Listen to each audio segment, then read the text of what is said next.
Should you equip the M4A4 or the M4A1-S in 2023? It depends. That means you're gonna have to use your brain on this one.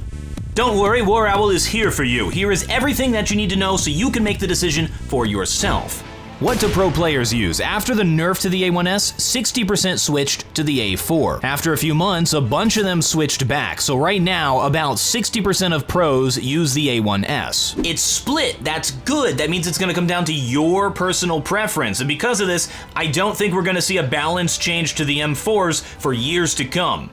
Because I said that, there's going to be one this afternoon. A word of caution when analyzing Pro Counter-Strike. Never forget the 6-year period where the SG553 was overpowered and nobody knew, because if you bought it, you'd get made fun of and bullied for using the Call of Duty gun.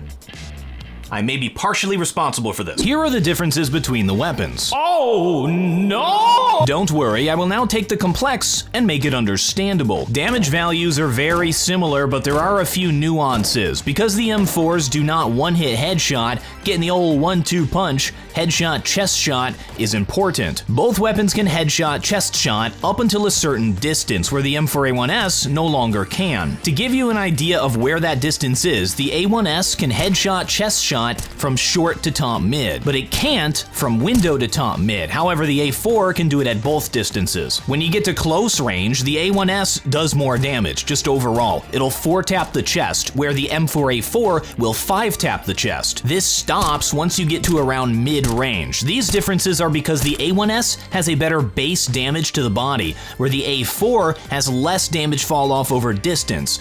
Both weapons do about the same damage for headshots. At distances where both weapons kill in the same number of hits, the A4 has a faster time to kill because it has a faster rate of fire. 666 shots per minute to the A1S's 600. These damage differences mean that the only time the A1S is going to be better is at close range, when you only shoot the chest hitbox and you don't hit the head or the abdomen. How often does that happen? For this reason, I'd say the M4A4 is better overall when it comes to damage. For accuracy, the A1S has a tighter spray pattern, less spread, which means less randomness, and better running accuracy. It's just overall better here in every way. If you're too lazy to learn the A4 spray pattern and you just want an easier weapon to use, the A1S is the obvious choice. The M4A4 has a bigger magazine capacity, 10 more rounds, which is very significant. One of the biggest newbie mistakes people make is reloading too much. Stop reloading after every kill, and shame people who do. Reloading gives away your position and leaves you vulnerable for a few seconds. If the enemy is not an idiot, they're waiting around the next corner, meaning if you reload, you're giving them free position. It's like giving the enemy a free flashbang. Now you may think that the extra ammo makes the A4 the better spam weapon, so spraying through smoke, spraying through wallbangs and such. As my nan always said, more bullets, more good. But the A1S has a suppressor, which means no tracers, making it the best weapon in the game for spamming smokes. If you shoot through a smoke with the A4,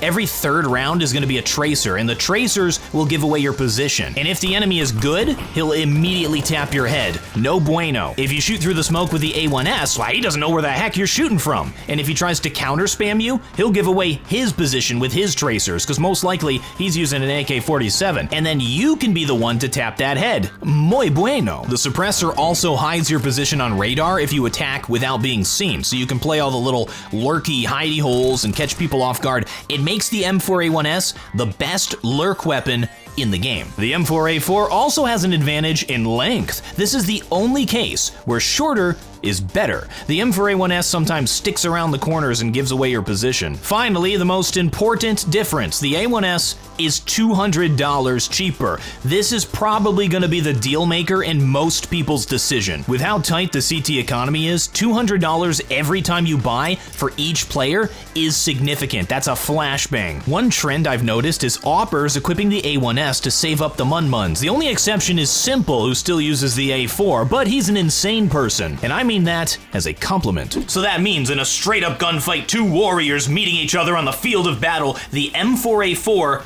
is going to be the better choice.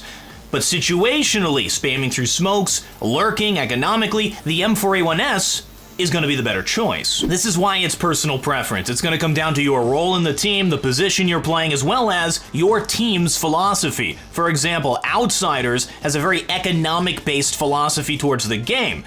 Therefore, they all buy the M4A1-S.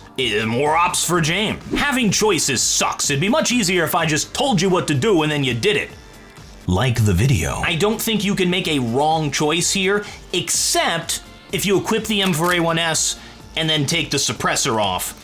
That is psychopathic behavior. Because I'm a boring old person and I play standard Counter-Strike and I hold the angles you're supposed to be and I take the gunfights, I'm gonna be equipping the M4A4. It's just my play style. But if you're a sneaky beaky sussy baka, I highly recommend you equip the M4A1-S. Thank you folks very much for watching. I'm TheWarOwl and I still have no closer.